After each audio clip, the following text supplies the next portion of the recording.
Di dalam Islam, pembuat hukum itu adalah Allah. Asy-syari', peletak syariat, pembuat syariat, pembuat undang-undang adalah Allah Subhanahu wa ta'ala. Sedangkan di dalam demokrasi, pembuat hukum, pembuat aturan, pembuat undang-undang adalah rakyat, itu pun melalui perwakilannya. Jadi nggak rakyat rame-rame terus mereka rapat, tidak. Karena untuk menghimpun rakyat yang jutaan untuk rapat nggak mungkin, saudara. Buru-buru mau rapat jutaan, rapat 50 orang aja ribut.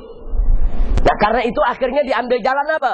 Rakyat memilih wakilnya, wakil inilah yang kumpul di parlemen, yang merumuskan, membuat, dan mengesahkan daripada perundang-undangan. Jadi beda. Di dalam Islam, pembuat undang-undang adalah Allah, sedangkan dalam demokrasi, pembuat undang-undang adalah wakil-wakil rakyat. Jadi wakil rakyat yang sudah kumpul, bagaimana keputusan mayoritas mereka? Kalau sudah 50% lebih mereka bersepakat dalam satu perundang-undangan, mereka putuskan itu jadi undang-undang. Enggak peduli apakah itu undang-undang sesuai dengan syariat ataupun tidak sesuai, saudara. Sekalipun itu undang-undang merugikan rakyat, tapi kalau mayoritas wakil rakyat sudah setuju, maka dia menjadi hukum yang harus diberlakukan. Ini demokrasi.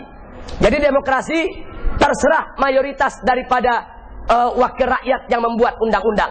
Enggak peduli itu undang-undang, apakahnya mau sesuai agama atau tidak sesuai agama, apakah sesuai dengan keinginan rakyat atau tidak sesuai dengan keinginan rakyat. Yang penting kalau sudah sesuai dengan keinginan mayoritas wakil rakyat, dia sudah bisa menjadi hukum yang harus diberlakukan di tengah-tengah masyarakat.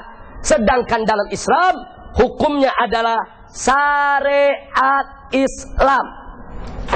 Nah, makanya di sini bisa kita tekankan bahwa hukum Islam itu sifatnya dia permanen, stabil, dari zaman ke zaman,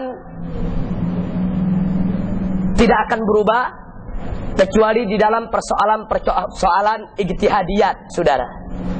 Tapi dalam persoalan yang sudah qat'i ditentukan oleh Al-Quran maupun As-Sunnah, maka dia tidak akan pernah berubah-ubah.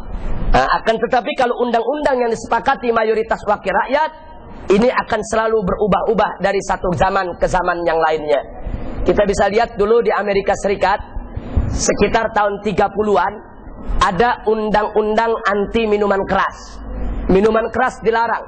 Bahkan ada 300.000 orang lebih yang dihukum mati gara-gara minuman keras, saudara. Akan tetapi setelah perang melawan minuman keras itu dilancarkan oleh Amerika Serikat, ternyata perang yang dilancarkan tersebut tidak didukung oleh masyarakat Amerika. Masyarakat Amerika lebih suka untuk mendukung peredaran minuman keras. Akhirnya perang itu terhenti, undang-undang pun dicabut, padahal sudah terlanjur banyak yang dihukum mati, saudara. Akhirnya minuman keras dilegalkan, diresmikan untuk beredar lewat undang-undang baru yang ada di Amerika Serikat.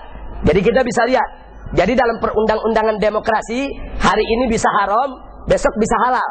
Hari ini bisa nggak boleh, besok bisa boleh.